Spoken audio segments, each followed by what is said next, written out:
Hey everyone, I hope y'all are having a great day. Long time no see. Pretty sure the last time I uploaded anything was in January, so here we are in March. But yeah, I've said this before, but the thing about having a book channel is that it's much easier to make content when you read books. But yeah, I still have been watching booktube videos, and Katie Tastic and Toshopoulos both just did the makeup book tag, and on my radar at least, they're the ones who have resurfaced this old book tag. And I remember when this first was going around, I wanted to do it so badly, but at that time my makeup routine was literally like 3 steps. And so now that it's been like a couple of years or whatever, I have a little bit more of a sophisticated routine. It's still not great, but I have more questions to answer. So I thought this would be a fun way of getting ready for school, but also creating content at the same time. Huh, what? Which is why you're so close to my face right now, and which is also why I look like this dirty zombie. But just give me to the end of the video and hopefully I'll look more like a normal human. Let's just get into the tag. So the first question is for primer, and it says pick a book that left a lasting impression. Just for reference, my makeup drawer is here, so if I'm looking here, that's why, and my laptop with the questions is here, so if I'm looking there, that's why. But yeah, I don't use primer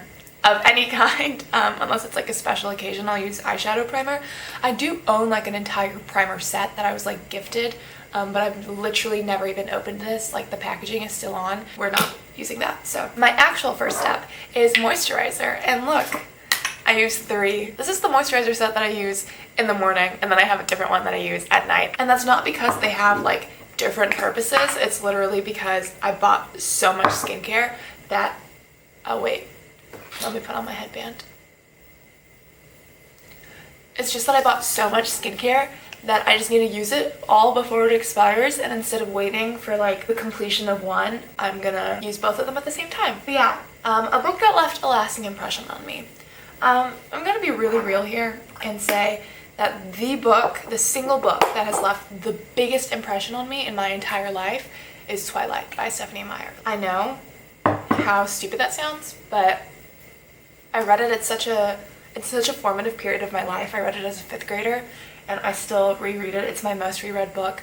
Like, I just gravitate towards Twilight because it's like my home version of a book. My book version of a home, actually. Good thing I can't speak. The area around my nose has been super dry lately. I don't know why. Oh my god, I look so hideous without makeup. Holy crap. 2 out of the 3 moisturizers done. This one's more of a cream, so I only really put it under my eyes. I'm sure people who like know skincare are like, wow, she's doing everything wrong. But you know what? That's fine. You'll quickly figure out in this video that I literally do everything wrong when it comes to like beauty and skincare routine. But you'll also figure out that I use no brushes, like at all. Alrighty. The next step according to the tag is foundation, but that's not my next step. My next step is actually color corrector. I don't know if you're supposed to put this on before or after foundation, but I put it on before. I don't really care. But the thing about this color corrector was that it was kind of pricey, so I try to use as little of it as possible. But then if I don't use enough, it's like I didn't put anything on. And then it's counterintuitive because I used little to begin with so that I could preserve it. But then it doesn't make sense to use so little of a product that it's like you didn't put on any to begin with. Like, I'm sure that was confusing wording because apparently in the morning I can't speak, but that's what I think. And my mirror is here, by the way, so that's what I'm looking at if I'm looking this direction. Okay, now the step is foundation. The question is pick your favorite first book in a series. So this is a harder question than a later question, which is pick your favorite last book in a series, because I feel like I start a lot of series and I don't finish them. My favorite first book in a series, I think it's hard to narrow down between 2 different ones. It's really between Divergent by Veronica Roth, which is one of my favorite series of all time. What's interesting is that I recently reread portions of Divergent, and it was the first time that I've ever reread this book without it having like a profound effect on me. Like, I felt myself falling out of love with it, which is very weird to me because I've loved it for literally years. I think it's 2018, right? And I read it in 2011, so it's been 7 years of me really loving this series, and this is the first time that I reread it and I was like, you know, it's not having the same, I'm not having the same feelings about it. So that's like a little alarming, but also I guess just like the nature of being an old cynical person. So yeah, the other book I didn't mention is probably The Winner's Curse by Marie Rutkoski. So it's the first book in the Winner's trilogy, and I love that trilogy so much, and I love every single book in that trilogy a lot, but I do think that The Winner's Curse was my favorite. Alright, so the next step is concealer. The question is pick a character you wish you could get rid of. Any Sarah J Maas character ever written, probably. Sorry, that was like probably really mean. Also, I should probably stick to books that I like enjoy. I think this is a difficult question because I do think that for the most part every character has purpose. I enjoy the purpose that they provide to the story. Also, this concealer, it's like pretty impossible to shade match drugstore makeup, but this concealer is like 50,000 shades way too light for me. But moving on, I think I'd probably get rid of Umbridge from the Harry Potter series, which I know is a cliche answer, but I think it's just like very difficult to think of characters where it's like I would rather them not exist because usually in some way they benefit the story. That's looking pretty bad. I swear, I'm like not super horrible. Okay, that's a total lie. I really am super. Oh my god, I just started powdering without reading the question. Whoops. The powder question is pick your favorite last book in a series, which is kind of like the complimentary question to foundation. My favorite last book in a series is difficult because I've finished so few series. I do think that really strong competitors are Dreams of Gods and Monsters by Lady Taylor, which is the third book and the final book in the Daughter of Smoke and Bone trilogy. Is that what it's called? But that book is magnificent, just full-on 5-star incredible read. I also am a really big fan of Champion by Marie Lu, and I know that one's like not as popular of an opinion, but I really loved Champion, and I'm pretty sure that was my favorite book in the series. Of the Legend trilogy, by the way, if you didn't know that. And now we're moving on to Eyebrows. Eyebrows is a book that you think everybody should read, and I think everybody should read Aristotle and Dante, Discover the Secrets of the Universe by Benjamin Eliot-Sainz. It is honestly just one of the most beautiful reads I've ever read in my entire life. It is just so gorgeous. If you want to hear me gush about it, I do have a book review. I will try to link it if I remember. The other book is a book that I've read more recently, and that is Wonder by R.J. Palacio. But that book is so humane, which is like a very weird word to describe it, but I really think that it embodies a lot of the core of what it means to be a human and how to treat other people correctly, and it is honestly just one of the most beautiful stories I've ever read, and it's a middle grade book, but I really think that everyone, regardless of their age, regardless of the audience demographic, should read that book, and I think they would get something out of it. Again, I have a review up for that, but that one, I remember doing that review, and I remember being very disappointed with it. It's a horrible review, but I really, really love that book. Now my eyebrows are on. I definitely do have a favorite eyebrow. It's definitely this one. This one is just like oddly shaped and it's higher than the other. And there's just like a lot going wrong on my face area, but it's fine. We deal with it. Next question is eyeshadow.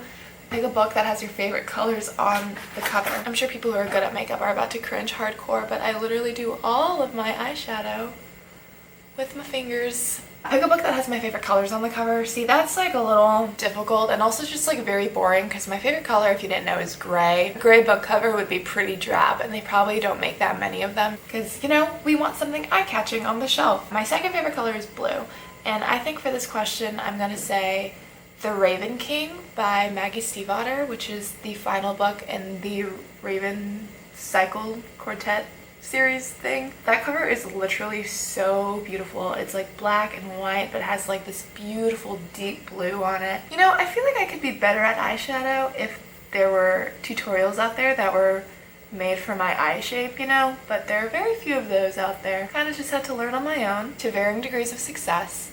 Actually, one time during sorority recruitment for my sorority, we invited like a professional makeup artist to come talk to us about how to do tasteful makeup, and one girl was like, how would you do eyeshadow for monolids? And the lady was like, in the case of monolids, you just want to like create a fake crease. And I was like really not a fan of that answer because I feel like that's essentially saying if you don't have something, just create a fake one and pretend you do have it. You know, don't make what you already have beautiful, just try to fit the standard of beauty instead. That's what I felt like she was telling me. That's like if someone said, like, I don't know, I don't have a lot going for me in the chest area, what should I do?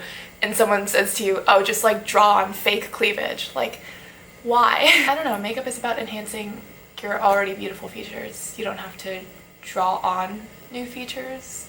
I mean, if you want to do that, by all means go ahead. It's just about what you want to do. So yeah, I think I'm done with my eyeshadow. It looks kind of shambly on camera. It looks shambly in person too, but I feel like it looks more tolerable in person. Alright, so the next step is eyeliner, and I'm supposed to pick a dark and mysterious book. I honestly can't, oh, this probably looks so scary to you guys. I honestly can't think of like just a dark and mysterious book because I don't really read that many. That's just like not a genre that really appeals to me. But this past semester I took a playwriting screenwriting class, and one of the plays that we read was called 6 Characters in Search of an Author. The original is by Luigi Pirandello, I want to say, but the version that I read was an adapted version, and it was adapted by my screenwriting professor. We read that in class, and then our theater department put a show of it on, and I went and saw that, and it was just super, super creepy, but in like a really enjoyable way. So for the rest of this, I'm not going to talk. I really need to concentrate. Wow, doing eyeliner on camera was honestly really, really nerve-wracking. But I feel like it turned out all right.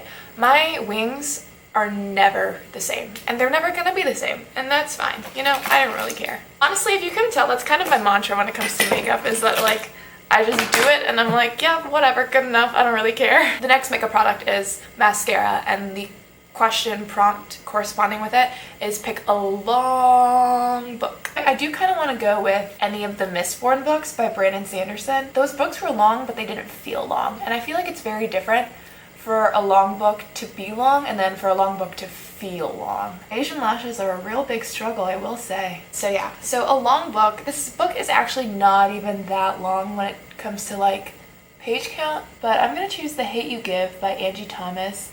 The thing is, that book felt super long to me, and I don't really know why. It took me a long time to get through. There was a point where I put it down and I chose to read a different book instead, and it's not that the content is not interesting, because it so is. There was something about the structure of it and the way that it was written that just made me feel like it was taking longer than it should. Sometimes I like to turn to the side just to make sure that my lashes are there.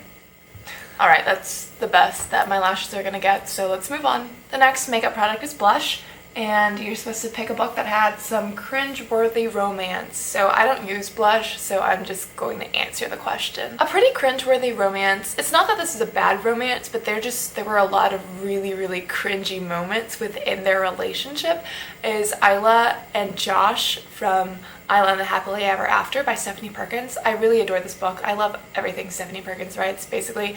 But there were just some moments, and if you've read this book, I'm sure you know what I'm talking about, where it's like, what are you doing? Why are you doing this? Like, this is so uncomfortable. Overall, I do really enjoy that book, but there were some parts that were kind of painful to read. The next question is highlighter, which is, again, a product that I do not use. So the prompt is to pick a book that brightened your day. And I have 2 books that are like my go-to books when I want something that's gonna make me smile. One of them is Flipped by Wendelin Van Dranen. I don't know if that's how you say this author's name, but this is a middle grade book. It's one of my favorite books of all time. I read it the first time in 6th grade because my teacher recommended it to me, and I reread it every winter break. It's a book that I constantly go back to. It's like definitely a comfort read for me. It's so cute. It always makes me really happy. And then the next book is Fangirl by Rainbow Rowell. So Fangirl is a book that I think I love more as time passes. I remember when I first read it, I thought Eleanor and Park was my favorite Rainbow Rowell book. But I feel like as I grow older, Fangirl hits me more, and it just brings me a lot of comfort as well when I go back to it. So Flipped and Fangirl are both books that start with F, and also books that just really brighten my day. And finally, we have come to the last question. It is for lipstick, and the prompt is your favorite book kiss. But the thing is, I love lipstick, but this question is kind of weird to me. Like, do people have favorite book kisses? Because I definitely don't keep track of things like that. Nothing really sticks out to me. I feel like that's not something I really mentally track. But I will say that Autumn and Dax from By Your Side by Casey West. Sometimes Casey West's books just like all blend together in my head, but I think it's By Your Side. It's the one where they're the Stuck in the Library book. The first kiss between Autumn and Dax I thought was very satisfying. They really have a nice slow burn going on in that book for them. So, but yeah, there you have it. That was the makeup book tag. I hope you enjoyed seeing the transformation from this face to this face. Hopefully you think this face is an improvement. I think it is. But yeah, I'm sorry that you had to see my unmade up face for like so long. I know that can be really traumatizing for people. But yeah, that was the makeup book tag. I'm gonna put the questions down below as well as the products that I used in this video in case you're curious about that. Clearly I'm not like a beauty guru by any means, so you know, try not to be super critical about what I just showed you in this video, but I just do what makes me happy. So but yeah, okay, I'm gonna go. Thanks so much for watching. I hope you all have a fantastic day and happy reading. Bye.